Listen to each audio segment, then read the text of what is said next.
It's the MyMichelleLive podcast. MyMichelleLive Health Watch. She's writing a prescription for hope. Here's Michelle. Hey, Health Watch, watching your health improve, hopefully. It has been a really tough couple of years, and health has been at the forefront. People still walking around, at least in my backyard in Seattle, with masks, walking a bit in fear. And while we talked about masks and we talked about inoculations and vaccinations, some things that we didn't talk about in these last couple of years are the things you're putting into your body, strengthening your immune system. So while some of us may feel that we're on the tail end of COVID, there is always going to be something out there. And the standard American diet and the way that we've been conducting our lives, it's contributing to a lot of problems. So I am going to introduce to you a woman who has made healthy living her passion.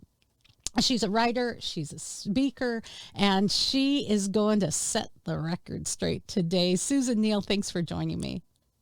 Oh, thanks so much for having me, Michelle. I'm excited to be here. If you are watching, you can see some of her books are 7 Steps to Get Off Sugar and Carbohydrates. She has Christian study guides to go along with it. I love that. A healthy living journal, a healthy living series, and even solving the gluten puzzle. We're going to get into some of that today, Susan, but as the world did shut down a couple of years ago, with your background in healthy living and understanding what we put into our bodies, were you dismayed when we talked at first about here's how we wash our hands? It was like we were in kindergarten again, but nobody talked about what to do to strengthen your immune system. I did. Yes, so I was interviewed back then about that, right? Taking vitamin D, eating leafy green vegetables, fruits, vegetables.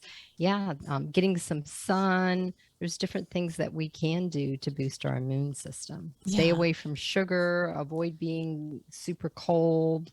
So let's talk about the sugar thing. All right. So that is huge. Sugar rapes your immune system. What is it about sugar that we know, okay, we eat a lot of sugar, we get fat. We have that. And of course, obesity contributes to, as they see, is a major contributor to COVID. And it's had a profound effect. However, there's more to sugar than just gaining a few pounds. Yes. So sugar is highly addictive.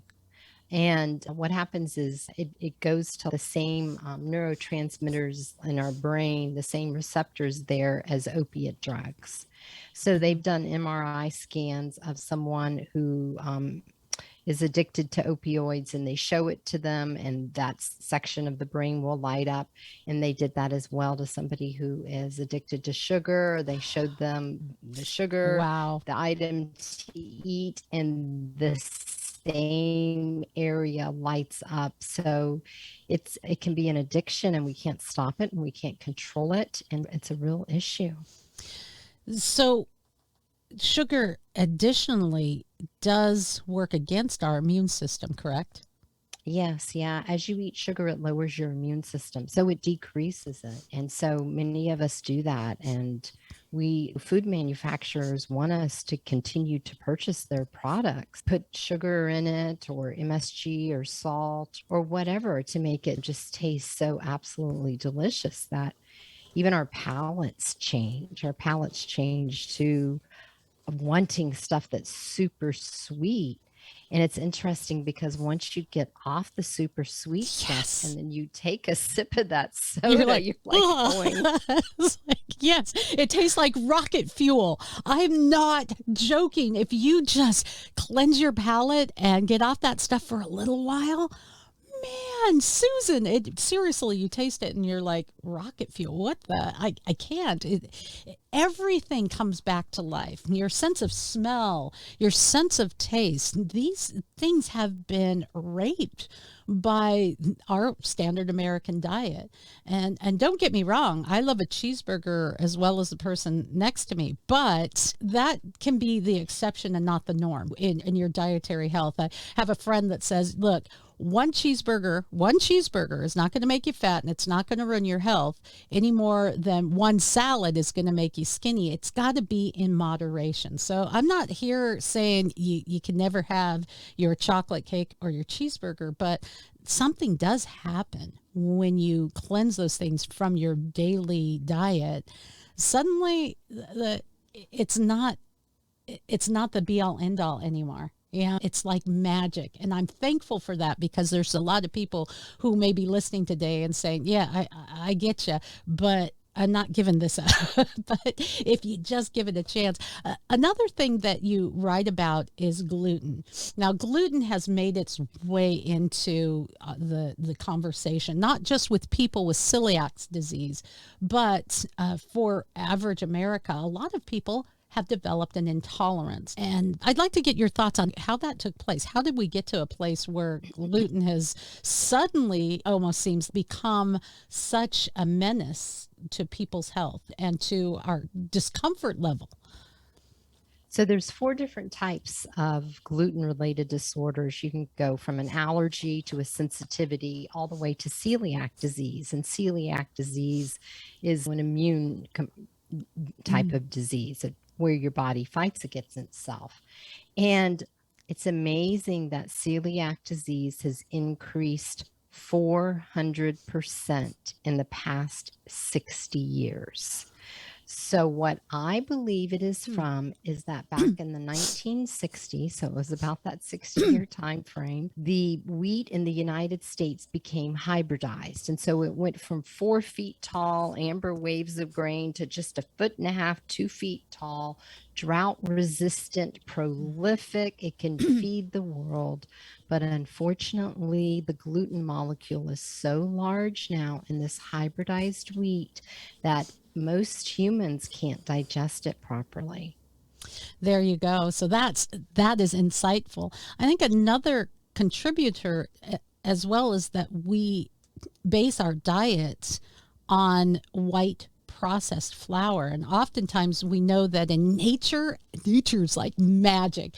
Nature, you can have something in a plant that has maybe negative qualities, but there's also something in that plant that can offset it, if that makes sense. So when we've separated the wheat and we've taken this natural wheat and we refine it, we're not getting everything that God intended for us to get when we consume that plant. We see that in medicine as well, Susan. We see the pharmaceutical companies saying, oh, this plant has this medicinal property. Let's just take that thing that we want that kills pain or has this effect, and we'll take it out and we'll patent it, and then we'll sell it to people. But then we have negative side effects. When you have it in nature, you don't have those side effects. You know, your brain will leak out your anus or your eyeballs will spontaneously combust. And we're watching this on television going, oh, I need to get that medicine. You're like, what?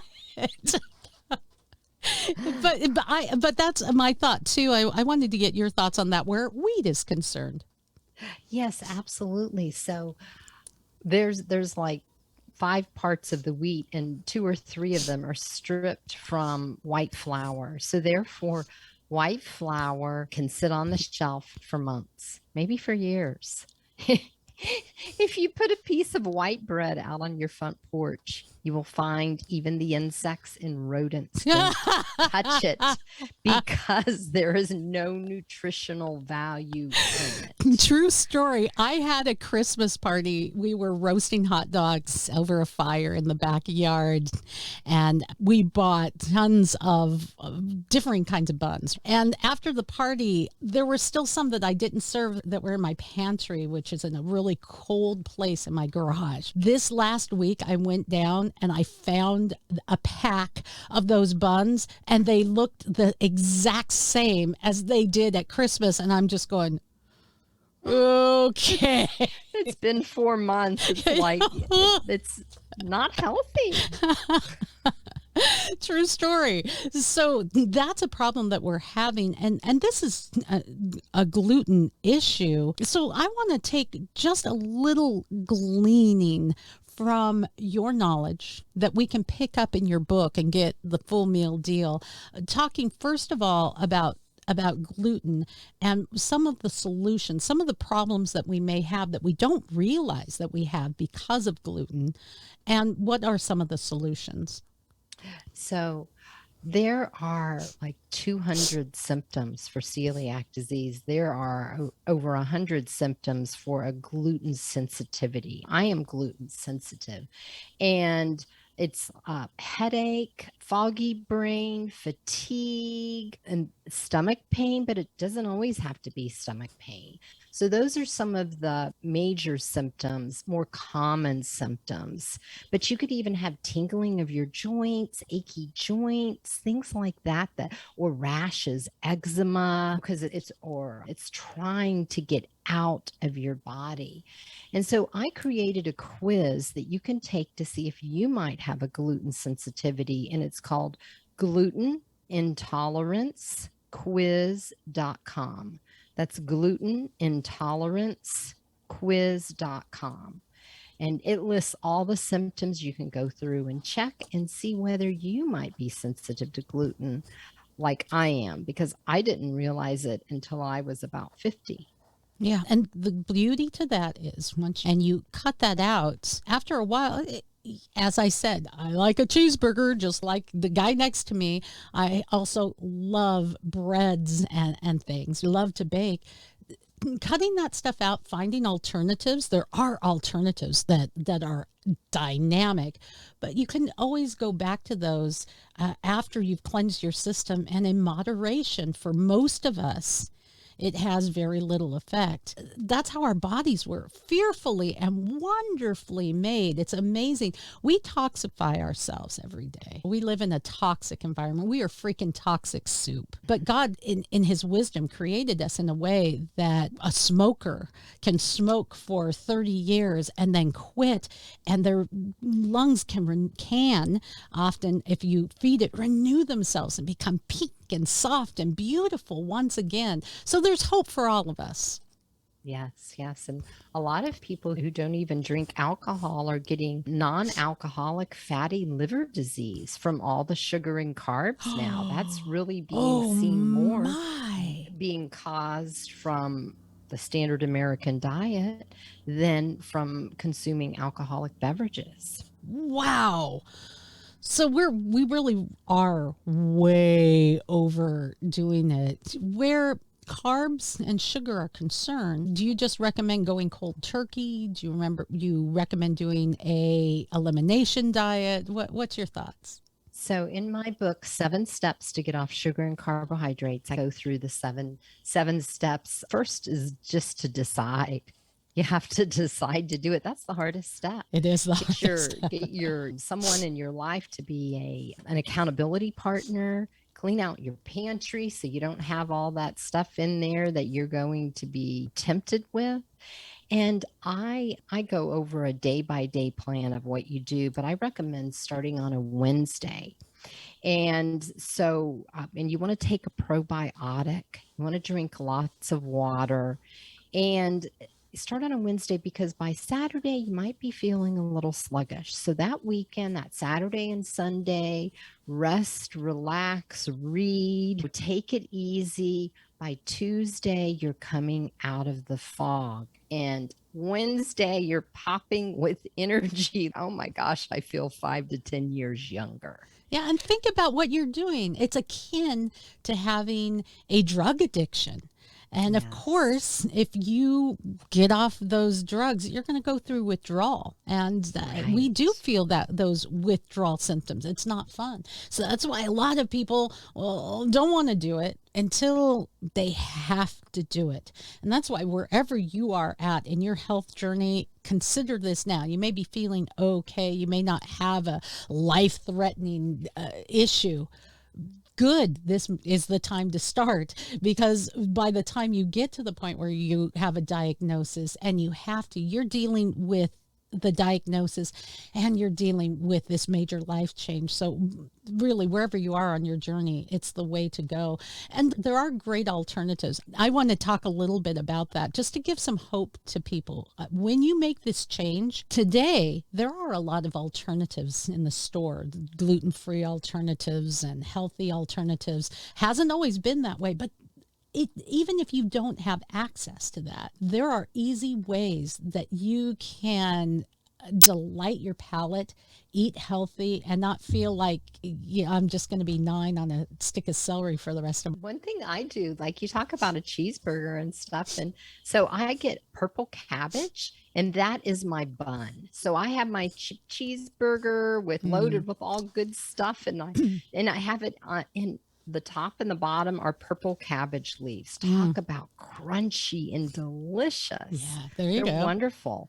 And if you go to different drive-through places, a lot of them will wrap it in lettuce. So you can have your cheeseburger and lettuce. Yeah.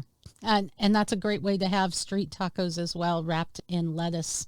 It tastes delicious because I do love breads. I should put this recipe up. I have worked at making these scones that I just love, and I use almond flour mixed with a little cauliflower flour, which I don't love the taste of cauliflower flour, so I do it in a little moderation. So that gives it a great texture. I use softened, very softened, maybe even slightly melted cream cheese, 2 eggs, and baking powder, mixed real well. And then I add cheeses and I add fresh scallions. And it makes the most delicious bready scones that satisfy that need that I've developed all of these years for bread, because that can set you back when you have that, oh, I just want a piece of bread. If you can do something that can satisfy that, like you mentioned, crunchy cabbage, that's great when you have that need for crunch, or Yes. when I want to have guacamole and I don't really want to indulge in too many chips, using radishes, it's still crunchy and it has a great, you can tease yourself with things Yeah, and sugar still get that. snap, bell pepper. There's Sweet lots peppers. of things. Squashes, cucumbers you can use to dip it in. Now, Susan, we are live, and I'm going to ask that you hang on for just a moment because we're having technical difficulties. And so you're watching live. You will not see me on your screen for a moment, but we'll be back in just a moment.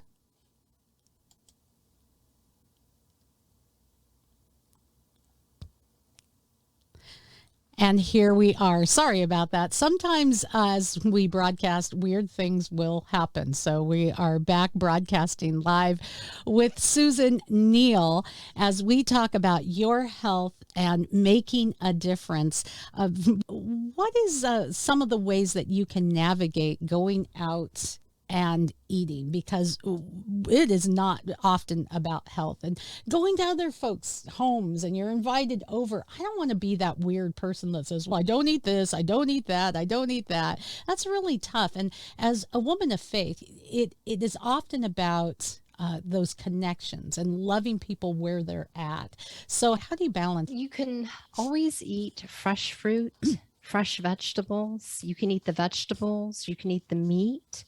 You just stay away from anything with the flour. I avoid cheese as well because I'm lactose intolerant, but not everybody may need to do that. I just went to Easter brunch and I was able to eat the fruit at the brunch. I went back twice for the fruit. Okay, it was delicious. Yeah, and I often indulge in the things that I know that my body needs. If someone's cooked for me, I may say, I'm not going to have a piece of cake, but I'd sure love to have a little bite, because a little bite, I don't have have some massive allergy or something. And I can enjoy that, and I can give someone pleasure. So just rest assured in that. And you encourage journaling your health, and you bring it to a spiritual level. And that's where I want to lead this last part of our interview, Susan, is I believe that God has given us all things for life and godliness. I think we have lost a lot of our knowledge to a degree of how foods and things in nature can really heal us, because we've surrendered to, well, if I just pop a pill, it's going to be fine. And now we're living with the aftermath of that. We are less healthy than we ever really have been. We live longer, but we live unhealthy. Is that a trade-off? I don't know. What if we could live longer and be healthy? What if God really intended us to live well and be healthy? And he provided all of that in this beautiful creation full of such diversity. You talk about these very things. I do. I do. And you know what I say? I try and make things simple for people. I say, eat God's food, because this is my newest children's book, Eat God's Food, because you just look at your plate. Did it come off of the ranch or out of the garden? If it did, eat it. Wonderful. Eat a baked potato. Don't worry that it's white or something else that might be white. Carbs are... If it's a baked potato, eat it. But if it's been shredded up and put into a square and turned a different color and you don't know what it is, don't eat it. Don't eat out of boxes and bags. They're not healthy. They can sit on the grocery store shelf for months and then in your pantry for months. My daughter used to say, Mom, if it doesn't go bad, it's not good for you. But if it spoils and it goes bad, it's good for you. See, out of the mouth of babes, it's very simple that way.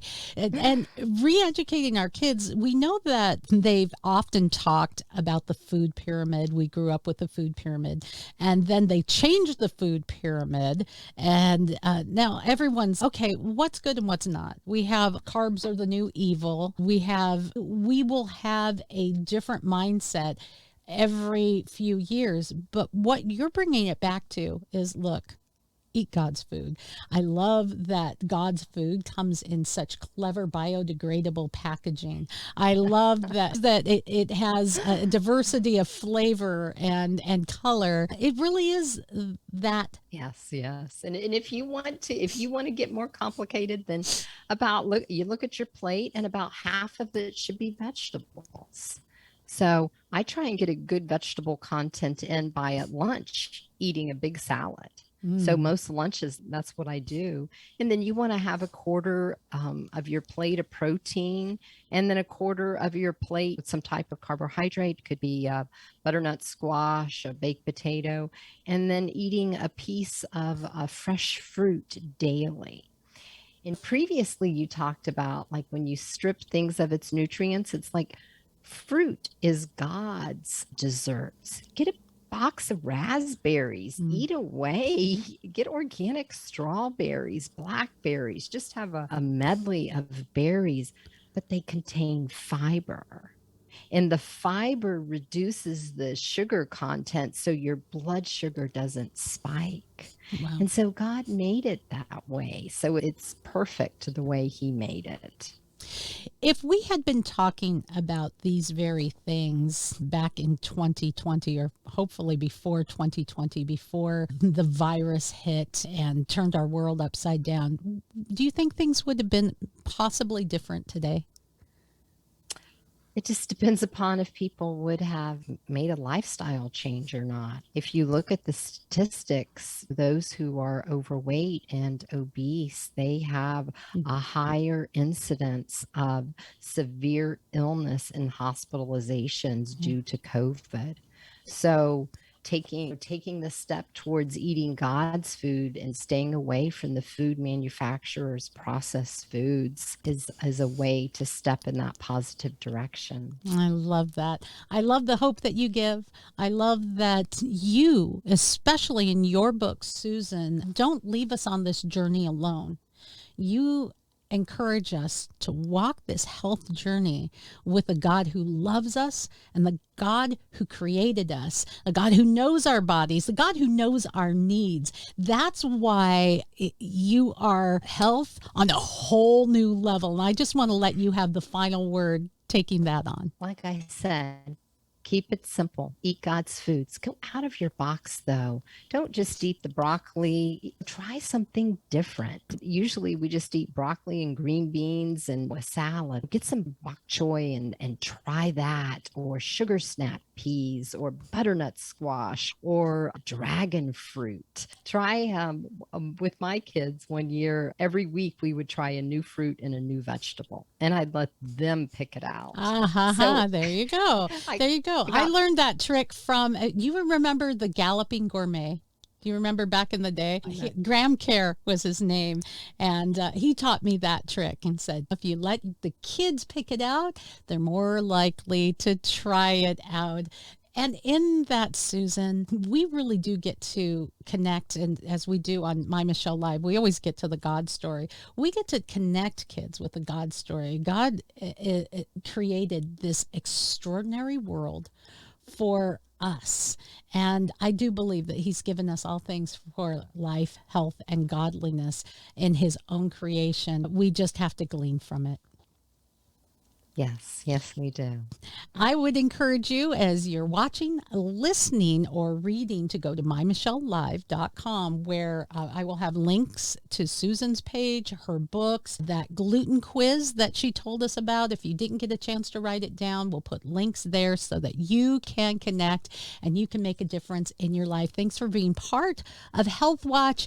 And remember to like this, share this. It makes all the difference in your life and in your health. Thanks for joining us. Thank you, Susan. Thank you. More Health Watch at MyMichelleLive.com.